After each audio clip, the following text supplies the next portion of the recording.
আসসালামু আলাইকুম, welcome back to my channel Shyamoli home cooking. কেমন আছেন ভিউয়ার্স আপনারা? আশা করছি ভালো আছেন, সুস্থ আছেন। ভিউয়ার্স, আমিও আলহামদুলিল্লাহ খুব ভালো আছি।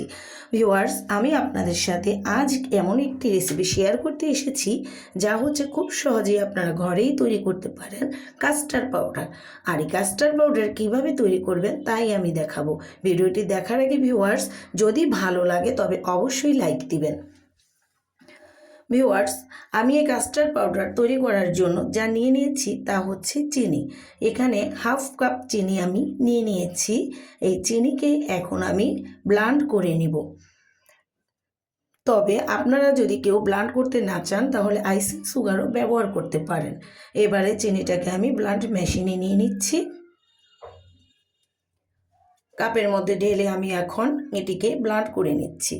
প্রায় 20 থেকে 25 সেকেন্ড বা 30 সেকেন্ড এরকম হয়তো সময় লাগবে। তারই মধ্যে চিনিটা একেবারে মিশ হয়ে যাবে। চিনিটা হয়ে গেছে ভিউয়ার্স, একেবারে মিশ। এখানে আমি এখন যা দিয়ে দিচ্ছি তা ভালোভাবে দেখতে থাকুন। এখানে আমি দিয়ে দিচ্ছি জর্দা রং, যেটা আমরা জর্দাতেও ব্যবহার করি। এখানে 1 চামচের 4 ভাগের 1 ভাগ দিয়ে দিচ্ছি। কর্নফ্লাওয়ার 3 টেবিল চামচ।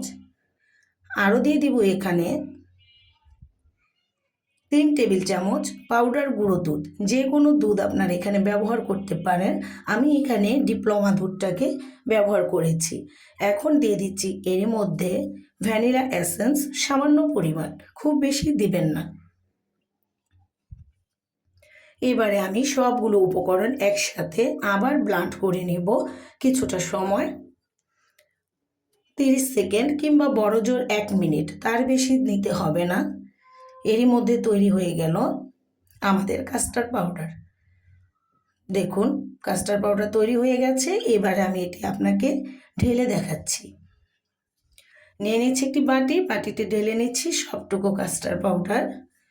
তবে ভিউয়ার্স, আসলেই কাস্টার্ড পাউডার তৈরি করা খুবই সহজ ব্যাপার। এটি আপনারা যে কেউ তৈরি করতে পারবেন। তবে এটি খুব সহজে তৈরি হলেও এটির সুবিধা কিন্তু অনেক বেশি।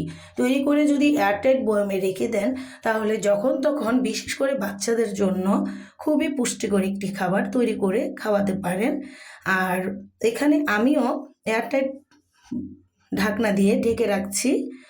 এটিতে কোনো বায়ু ঢুকতে দেওয়া যাবে না। এইভাবেই আমি সংরক্ষণ করে রাখবো, যখন আমার দরকার হবে আমি ব্যবহার করব।